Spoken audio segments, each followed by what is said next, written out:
Wait, let me think. Okay. So the question is? Mystery. Ecology. Creative, expressive, and niche. It's quite magic, and it's more about feelings, and it's of curiosity and creativity. That's all about it.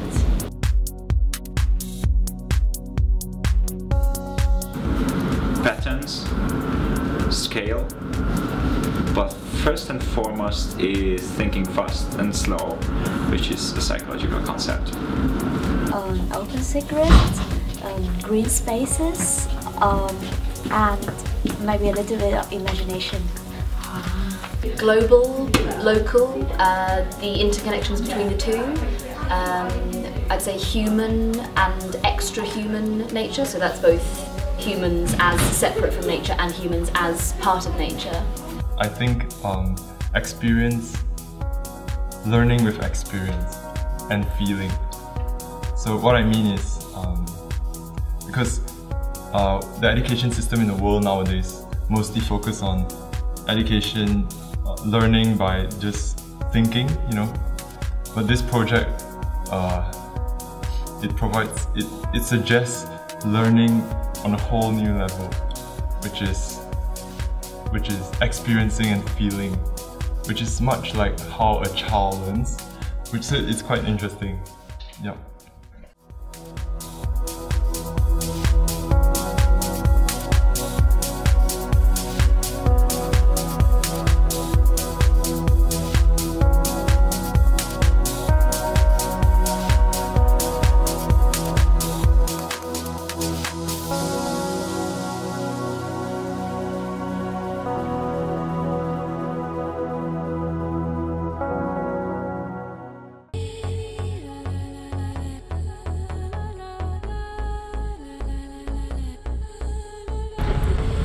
To be honest, like, I had no idea what the project was about, but I think the concept of having a meadow and inviting people to come in and explore it, thus trying to display different messages, it's something that's really appealing, especially because in Singapore there isn't really meadows around, so I think even having meadows itself is quite exciting for me. So when I first saw this project, I found it very interesting because it's related to environment. And basically, if you ask me why I'm studying chemistry, actually chemistry is just the foundation of environment, because that's what actually I'm looking for.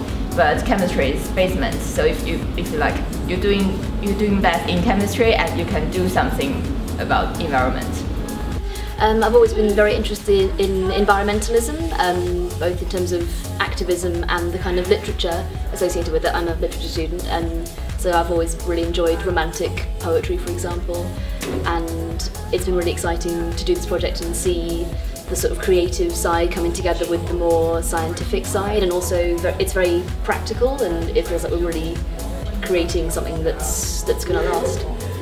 Because I'm a biological scientist and specialise in environmental resources. And also, when I was younger, I was involved in loads of different drama clubs, and so I thought it would be a great way for me to reconnect with my more creative side, because I don't get to do that much in Gibbet Hill doing the sciences.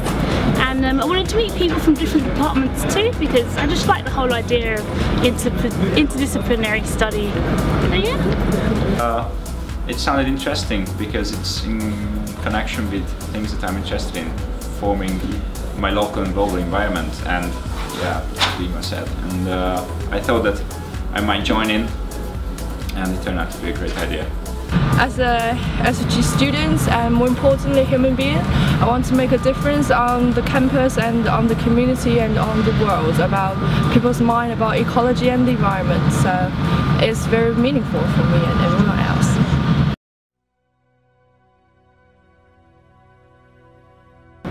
There have definitely been a few moments in the project that have changed my perception of ecology, because I guess I used to just completely view it from a scientific perspective, but meeting people from like the economics department and chemists and mathematicians, it's a completely different meaning to them. So yeah, definitely has opened my eyes, broadened my horizons to what ecology means to the rest of the world.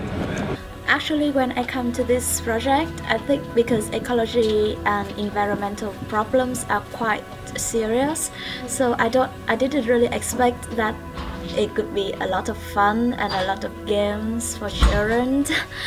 In the past, I thought ecology is just climate, weather, that's it.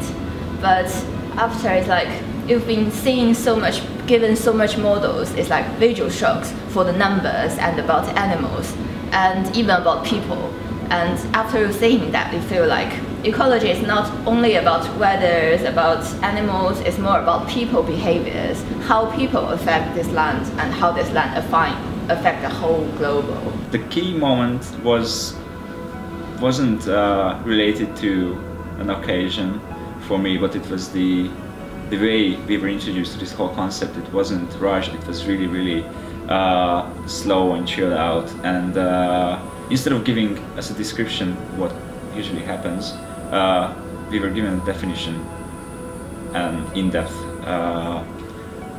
perspective of the whole concept. I think what I found so special about the project is that there hasn't been one key crystallizing moment in which it all becomes clear. Like, it's been so sort of natural and so sort of such a lovely ongoing process every week that it's just felt, I don't know, very sort of steady, and things just kind of occur and it slowly becomes clearer and clearer what we're doing. And yeah, I guess I'd say that there hasn't been one particular moment, because the whole thing has just been so sort of continual.